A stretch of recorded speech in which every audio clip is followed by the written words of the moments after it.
All is calm, all is bright. When all is safe, all is right.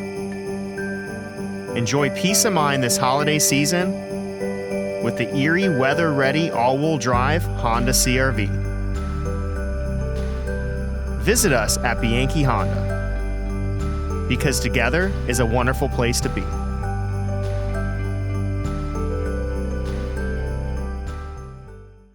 Welcome back. Hour number one of the Sports Blitz, Fox Sports Radio, 1330 AM. The Fan. First edition of the year of the Gannon Lady Knights Coaches Show. He is the head coach, Cleve Wright. Cleve, how you doing? Good afternoon on this cold, snowy, rainy, wet afternoon. It did. That happened all at once, too.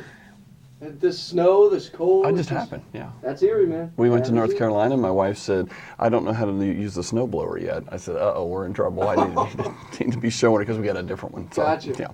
Well, perfect time. You could go demo it after the interview here. So, yeah, you head to North Carolina. 66-64 was the victory on the first night against Elizabeth City State. I just wonder, is that your philosophy as a coach? You like to get a long road trip early on in the year, or is that how the schedule kind of came out?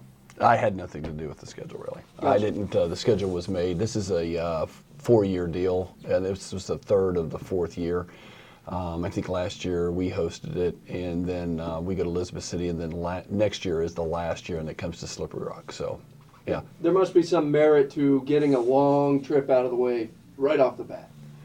Yeah, I mean, I think for us it was when you get away from campus for multiple days, it's a good team bonding time. And so it wasn't a long time, and we left on Thursday morning and got back Sunday morning at 7 a.m.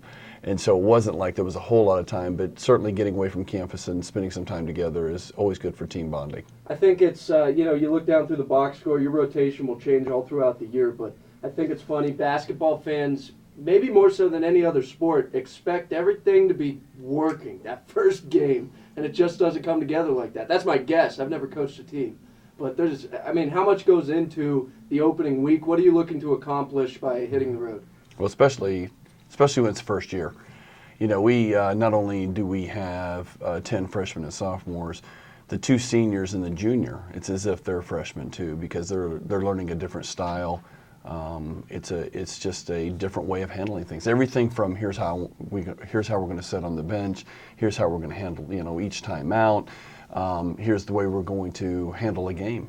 In reality, we had played a couple scrimmages, but they really weren't game-like. This is our first chance to actually be in a game. So there's things happening that I'm saying, okay, when this happens, we're going to do this. When this happens, so it's a learning experience all the way around, and you don't have everything ready.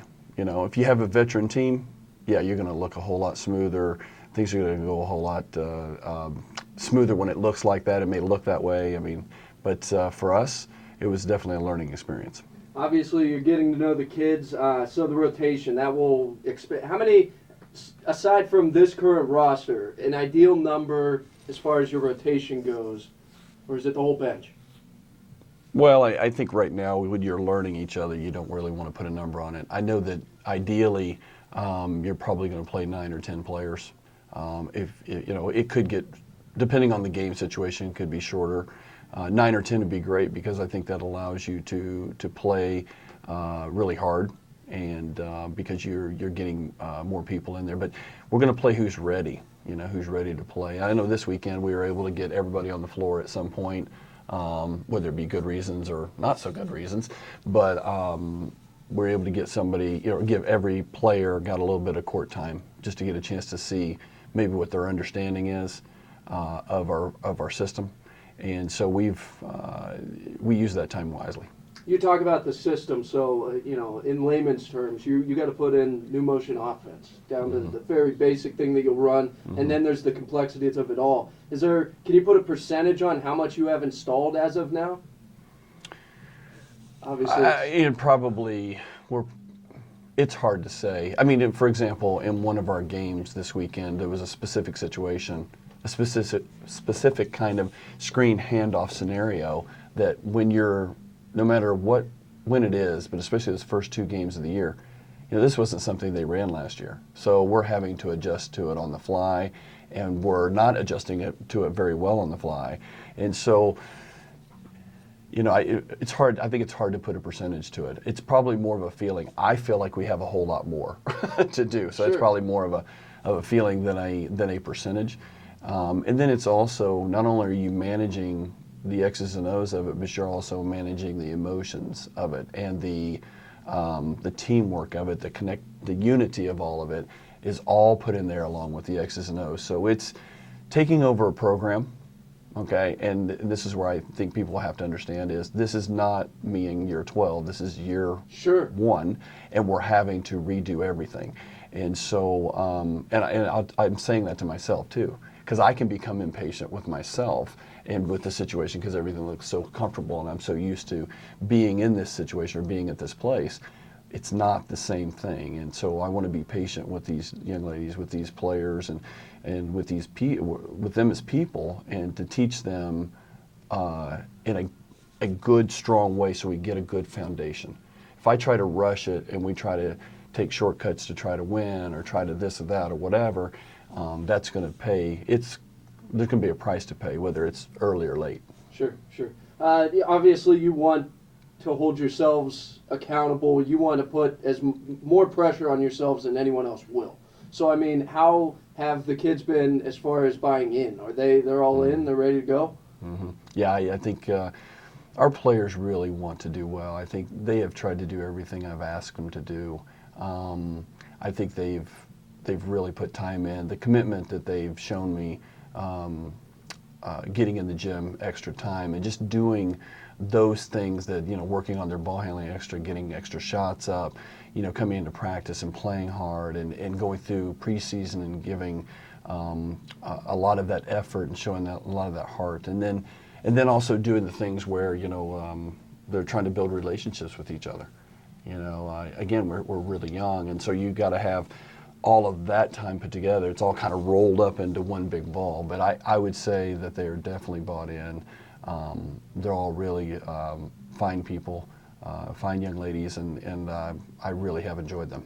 Reluctant to get too specific, but against Elizabeth City State, you won 66-64. It was a come-from-behind victory. Mm-hmm. GannonSports.com had it that you were down 14 points, came from behind. So you could say you did both things. You got the win out of the way, you got the loss out of the way early on. You could say that. Yeah, you could say that. Yeah, we got it all in one a weekend. I thought, Friday we certainly didn't play perfect, but I thought we really showed some toughness, and we can play better together. Although I think we obviously did it just enough to win, and but I really liked the way in a very tough environment on the road, to say it lightly. There was a loud crowd. There were several people in the stands. You're playing the host school. It's your first time of the year, and I thought we really again showed some toughness and really stuck with it, got after it, and were able to pull out that win. And that was a good feeling to get that win, even though we knew we could play better. We knew that there's always things that you can do better. And I felt like our players understood that. They weren't, they were happy, but, you want to be happy but not satisfied. So. Were they satisfied on Saturday? It was 81-46 against Johnson C. Smith, but that makes sense. It's the human element, and they're young kids. Is that kind of what the feeling you got maybe going into Saturday's game? Or after seeing the results anyways? Yeah, I mean, after watching it, my feeling during the game was that we kind of got caught into a whirlwind. I mean, they went 9 for 12 from the three-point line. I mean, and they end up shooting 70% from the three-point line. That wasn't their MO coming in. It certainly wasn't their MO, and even in the first game that we saw them on Friday night. And so we did not adjust well to that. They were running some schemes that we had not went over in practice, so now we're trying to teach them in the game. And again, that's an early season type thing. And so it was unfortunate that we weren't able to handle the pressure a little bit better. We didn't really get any pressing in the first game, and we really haven't. We got a little bit of pressing in some of the scrimmages, so we had worked on some of that. we allowed them hitting shots and allowed some other things kind of take us out of our system and what we wanted to run. And so it's a great teaching tool for us. And like I said, we weren't really happy about it. I know the girls were disappointed. I was disappointed. Certainly wanted to play better. Johnson C. Smith is a good team, but when you hit that many threes early, you're going to dig a hole. That's a special performance early on in the year. I mean, some people just haven't heated up yet. You're not going to be hitting those shots consistently. So, wow. Yes. What'd you say, 73%? I was at 70%, I 70? believe. Okay. It was 9 for 12 in the first half, and I think they ended up 10 for 14 or 15. I'm gonna track that all year long. We'll see. I'll let you know the first time I see somebody that shot 70% from three. You'll know it before I will. Oh, I thought you were going to say you're going to track every time that we let somebody shoot 70% from the three. I'm saying, no, please, that's not going to happen again. You're right. Well, that's what I'm saying. You just won't see that too many times There over the you go. years. So, all right, a long road trip. You know, how much is it at this point focusing on your team and what you're doing versus film work on the other teams? Because I'm guessing once you get everything in place, you'll be able to look at the other team more, probably. We're probably 75% still working on us, 25% on them. You know, we got Fairmont State on Wednesday, so we certainly have to pay attention to some of the things that they're running. And the good thing about that is we have 2 games on them. They're like us. They played in a regional challenge. They hosted a regional challenge. And so we have 2 games from this year on them. So that, you know, the more you get a chance to watch a team in the year that you're playing in, the more prepared you can be for that, and make sure that you don't have the same thing happen to you on Saturday that it can't happen again, because you're going to have those schemes down and what they're looking for the most part. He is Cleve Wright. He is the head coach of the Gannon Lady Knights. You said at Fairmont State Wednesday, 6 p.m. It'll be back at the Hammermill Center. I wonder if there'll be kind of a little smile on your face being back at the mill. It'll be fun. It'll be fun. We're looking forward to playing at home, obviously. It's always fun to play in the Hammermill, and I know our girls will be really excited about that. And so we want to come out and perform certainly better than we did on Saturday, and just take a step to get a little bit better. We don't need to be our best right now. We need to take steps forward and get a little bit better every day, be our best team come February. That's our goal. Coach, appreciate the time. Thank you. Thanks for having me.